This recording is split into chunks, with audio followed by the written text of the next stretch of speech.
The following is a special presentation on AZTV 7.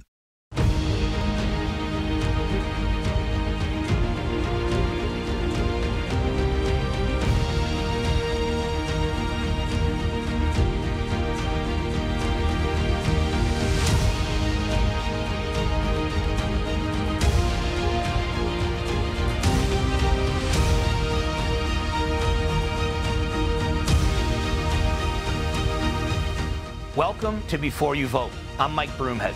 This AZTV special program is here to help you, the voter, understand the 2022 midterm election. We'll be talking with candidates and data analysts to give you insight into who and what is on the ballot.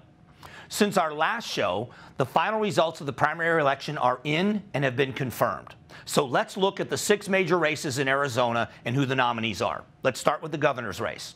It's Democratic candidate Katie Hobbs and Republican candidate Kari Lake. For the United States Senate, it's incumbent Democrat Mark Kelly and Republican candidate Blake Masters. For the Secretary of State's race, it's Democratic candidate Adrian Fontes and Republican candidate Mark Fincham.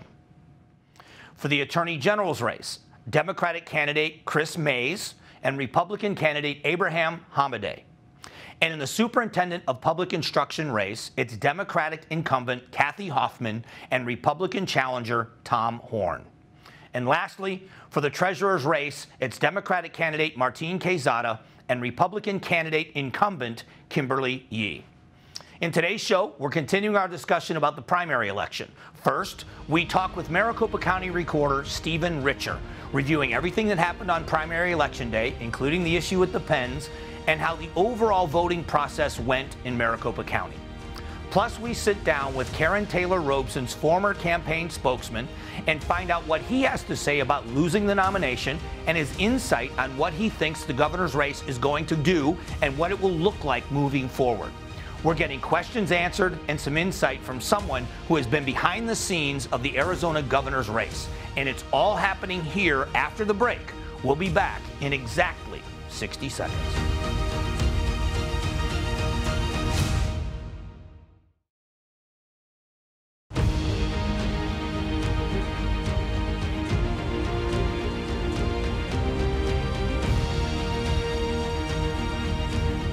Welcome back to Before You Vote. Joining me now is the Maricopa County Recorder, Stephen Richer. Stephen, welcome back to the show. Thanks very much for having me back. Let's talk about the primary election. What grade would you give your staff and your volunteers in Maricopa County on how the primary election went overall? Well, in this new era of great inflation, I think I have to give us at least an A or an A-.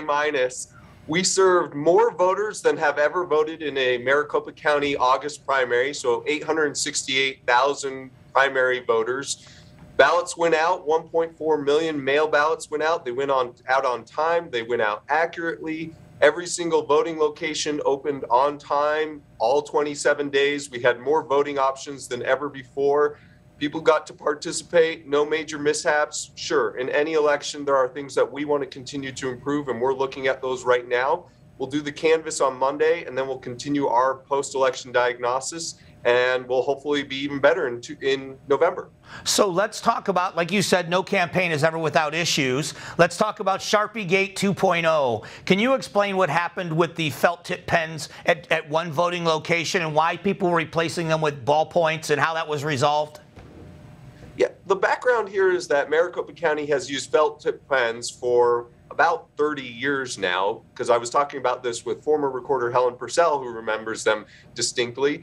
In 2020, it switched to Sharpie pens, and that caused a brouhaha, so we decided to go back to these Pentel felt tip pens.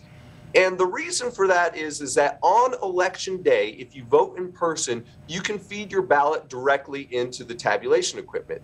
So on any other day, any early voting day, it doesn't matter if you use any blue or black pen. But for that day, we ask you to use the felt tip pen because it dries quickly and it's read by the precinct-based tabulator well. And yes, we did have one voting location where some people took it into their hands to start removing the pens. It didn't cause that much of a disturbance, though. Yeah, but it made the news so quickly.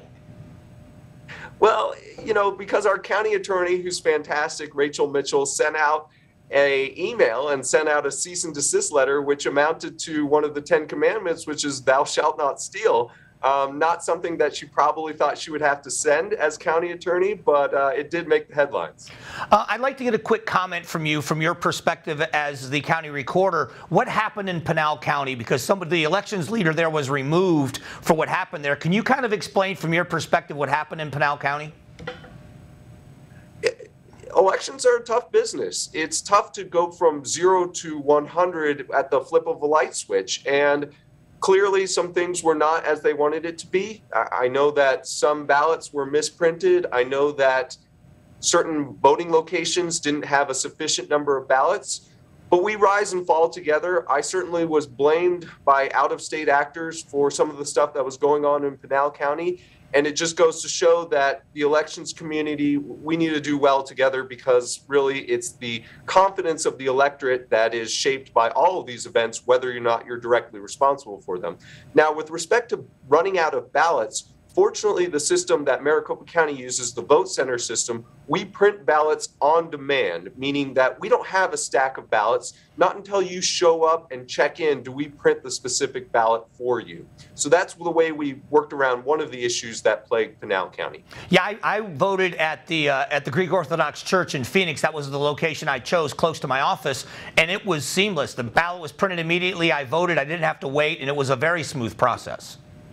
Good. We're very pleased. Up until the very end of the day, we didn't have more than 10-minute lines at any of the 210 voting locations. At the very end of the day, especially in Surprise City Hall and Anthem, we had a crush of people right before 7 p.m. So some lines built up there. We're going to look at putting additional voting locations in those areas to alleviate that for November.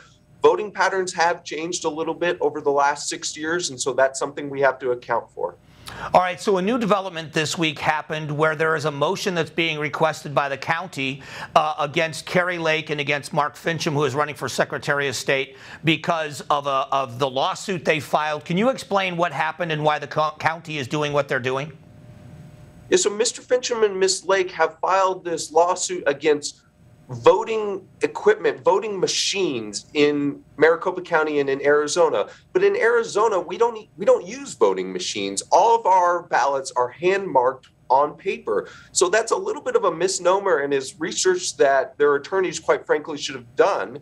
The only equipment that we use in terms of voting machines is the tabulation equipment. So County Attorney Rachel Mitchell just felt that this was inadequately researched by the attorneys for the plaintiffs, and so she filed a Rule 11 motion for sanctions against those attorneys that will probably be ruled on in conjunction with the motion to dismiss and the motion for preliminary injunction. But the reality is we've been using computers, tabulation equipment for a very long time here in Arizona. It's been shown to be accurate. We just completed our post-election hand count audit done by the political parties of this election, and it showed that the machines, once again, as they have in every time in recent history, accurately tabulated the votes. So the position of the county is that the county voters or the taxpayers should not have to pay for this defense, that this should go back to the lawyers and to the people that brought this lawsuit forward. Exactly. The county attorney's office took the position that this was frivolous litigation, that this was simply meant to be a publicity stunt rather than a serious lawsuit, and that it shouldn't fall on county taxpayers to have to defend against such a ridiculous lawsuit. And so that was the motion filed, such that the county would be awarded attorney's fees to recompense the taxpayers. Stephen, I always love talking to you. I appreciate the information. I look forward to talking to you again before November and then after the election to find out how it went. I appreciate it, and it's something to be celebrated. The most voters we've ever had in an August primary, so yay, Maricopa County. Thanks. That's Stephen Richer. He is the Maricopa County Recorder. We'll be back here in just a moment on Before You Vote. Coming up, we hear from Karrin Taylor-Robson's former campaign spokesman, Matt Benson. He shares his insight on what it was like behind the scenes of the race and what he has to say about losing the nomination. This is Before You Vote.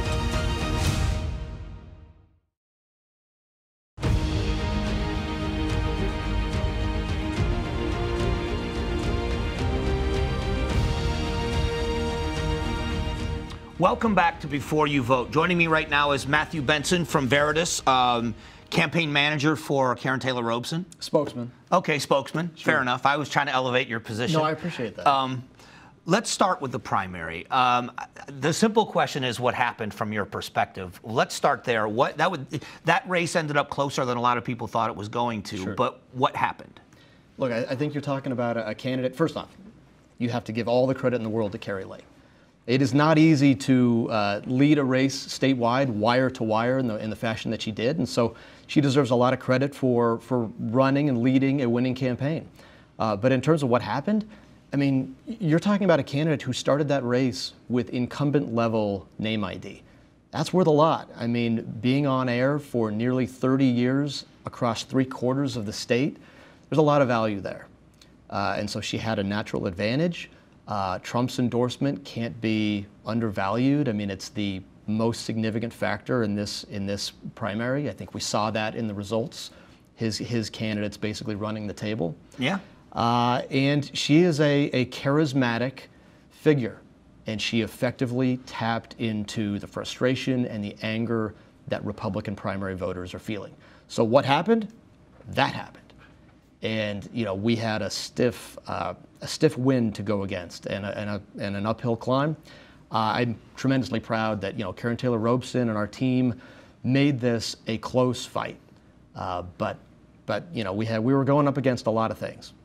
So when you look at I'm not going to say mistakes, when you look at it in retrospect, is there anything you think that could have been done different, or do you think everything you listed as the assets for Kari Lake weren't going to be overcome no matter what you did? There's no such thing as a perfect campaign. So there are always things you woulda, coulda, shoulda done different, and I'm sure over the next 12 months, I'll continue to kind of ruminate on that. But for now, I think we did the things that we felt like we needed to do. I mean, we had to take a candidate from, as Karrin has said repeatedly, like 1% in the polls, and she had no name ID outside of, colleagues, family, friends, like very small number of people that knew Karrin Taylor-Robson before this campaign. And by the end of this campaign, her name ID was, 80%. So it wasn't quite as high as Kari's, but it was certainly competitive. And I think that was reflected in the results, where it was a competitive race. Kari won by about 4 points. Now, politics is a zero-sum game, so, if you win, and there's no such thing as a partial victory. But we felt like we did the things we needed to do, and it just didn't turn out. Do you think, or have you had conversations that you're willing to share with us, is she done now with running for public office? Or is this something, now that she's done it, that maybe she has a taste that she could affect some change and do some good things if she runs for something else again? I think it's too early to say. I mean, you get out of a campaign like this, we have to remember, we were running for 14 months. I mean, that is a long time. And for the candidate herself, and on the road, 7 days a week, expensive, all of those things. So I think it takes some time to kind of digest it, go through that process, and then figure out down the road whether you want to do this again. And I wouldn't be surprised at all if she decides in the future there's another opportunity for her. And if she does, she has built up the name ID, she has done the things she needs to do to be in a much better position down the road. And you've been with the governor before. You worked for Governor Brewer. So you know what it's like to run a statewide race. And it's kind of like the rookie season for a quarterback. Year 1 to year 2 is a dramatic difference in the NFL or in the college level. It would be a totally different ballgame if she ran in a campaign that she's already run a statewide race now. Don't you think that second time around, whether it's governor's office or something else, that it would be something that she would have a better shot at because she's got that experience? Oh, there's no question Karrin would be in a much better position if she ran again. Besides the fact that she would have already have this baseline of name ID out there with voters, she's a known quantity now in a way that she wasn't before. And she's just going to be a stronger candidate down the road. I mean, just from the beginning of the campaign to the end of the campaign, it's like night and day in terms of, how you are in public, meeting with voters, interacting with media, doing interviews like this. Those are all things that she'd never done before. That's part of being an outsider and kind of a brand new candidate to this. Do you think a more moderate candidate or someone that's not necessarily what they call ultra MAGA candidate has a chance to win a primary in Arizona, or are those days behind us? I don't know.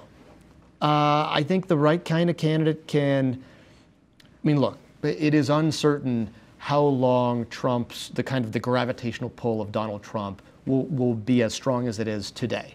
I think certainly right now you'd have to say it's pretty tough to be the non-Trump endorsed candidate and win in a Republican primary. I think we saw that.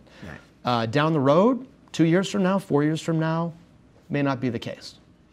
All right, we're going to do one more segment here with Matthew Benson, and what we're going to talk about is looking forward. Now the primary is over. We're going to talk about the race for governor and other races moving forward, and from his perspective, his experience working for a governor in the past, what needs to happen as we move forward. We'll be back here in a minute on Before You Vote.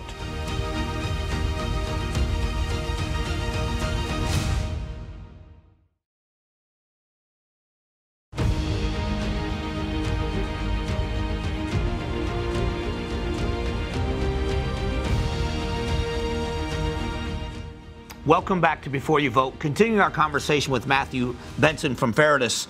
Let's look forward. Let's look at now that you've done this before and you've seen this happen. What does Kari Lake need to do to attract what both sides are going to fight over is independent voters? Democrats have the Dems, Republicans have the Republicans. Sure. What does she have to do? The challenge that faces Kari Lake and in each of the candidates is to maintain their base support. Keep the Republicans with them if you're a Republican, or the Democrats with them if you're Katie Hobbs, and then make inroads with the 1 million independent voters in this state. Because typically what we see is independent voters, depending on how they swing, that determines the outcome of a lot of these elections. Do independent voters, do they look more at, let's say if you are looking at who to vote for, does the climate of Joe Biden's popularity matter more to independent voters than it does another demographic? I think the relative popularity of Joe Biden is the biggest X factor in the general election. He's a guy who's obviously not on the ballot, but if he's in the low 30s or mid 30s from a popularity standpoint, it almost doesn't matter who the Democrats are running. The Republicans are going to win in most of those cases because voters and independents are going to be so upset at the party in power in Washington, they'll take it out at the polls. If Joe Biden gets back into the 40s, the mid 40s, and makes some progress, he's had some legislative wins of late, then I think it's a much more even game between the Republicans and Democrats. And then I think you'll see the difference is made in that case between is the stronger candidate on the right or the left. When it comes to the base you just talked about, is it going to be a struggle because of the contentious primary for Kari Lake to unify the Republicans and get supporters for Karrin Taylor-Robson or Matt Salmon to jump behind her? Or is it, in your experience, that in the end, they're going to vote for the Republican candidate? Well, clearly it's something that she's focused on right now, and she's reaching out to the voters that didn't vote for her and trying to make a case and earn their support. And she's going to have their support because she's going to have a unified Republican Party going against a candidate like Katie Hobbs, who will have the votes of every Democrat in this state. And so there's no doubt that'll be a challenge. But look, most of the time, especially coming out of a very contentious primary like the one we just had, voters at first will be standoffish and they will ultimately come home before November. So I would expect the vast majority of Republicans in this state to ultimately get behind Kari Lake between now and Election Day. You talked about the biggest X factor being President Biden's popularity. How much does it play a role in the popularity of the Senate or the Congress in the race for Mark Kelly's seat? What does Blake Masters have to overcome? Is it Joe Biden or is it the popularity of the Senate? I think Biden is the biggest factor in all of these statewide races, U.S. Senate included. I mean, look, if you're Blake Masters, you are trying to tie Mark Kelly to Joe Biden every single day, because Joe Biden is unpopular in this state. But that will become a lot less potent of an argument if Biden is able to get himself back to more of a level footing in terms of his popularity. So looking at two of the big factors that I think are there, whether you agree or disagree, one is Mark Kelly was just at the border. Mark Kelly is saying he was the one who got Biden to acquiesce on filling in some of the border gaps. How big of a role will that play? Mm-hmm. But the other part of it is he has been a staunch supporter of this Inflation Reduction Act and the expansion of the IRS while he's trying to bill himself as kind of a moderate. Does that hurt him? Yeah, look, he has to walk that tightrope. I mean, Mark Kelly, there is a playbook there that he can follow to be successful, and it's the one that Kyrsten Sinema used, and it's the one that he used, a couple of years ago, playing moderate, talking about issues that appeal across a broad faction of voters out there: education, healthcare, the economy being the three big ones, and of course border security. And so I think you're going to see him go back to the well on that and try to be the moderate, independent senator in this election. It's going to be a challenge, but he will have a heck of a lot of money that will help him make that case. 6 statewide races, without naming the races, of the 6 statewide races, what do you think it's going to be, Republican, Democrat, and victories? You want to pick? Is it going to be a 3-3 split? Oh what do you pick? Gosh, you're really putting me on the spot. I'm not asking you to say races, just what do you think in the end, how it ends up? I think that you could easily see, if there's 6, I think you could see 3 of them go Democrat. Potentially 2 of them in all likelihood, but up to 3 split Democrat. But I think, again, it's going to depend on Joe Biden and how popular is he when people get those ballots in the fall. Well, I really am happy you came down to talk to us, because this is going to be an important thing moving forward, and I know your expertise is very unique in all of this, and we appreciate the insight. It's good to be here. Thanks for having me. All right, I'll be back in just a few moments on Before You Vote.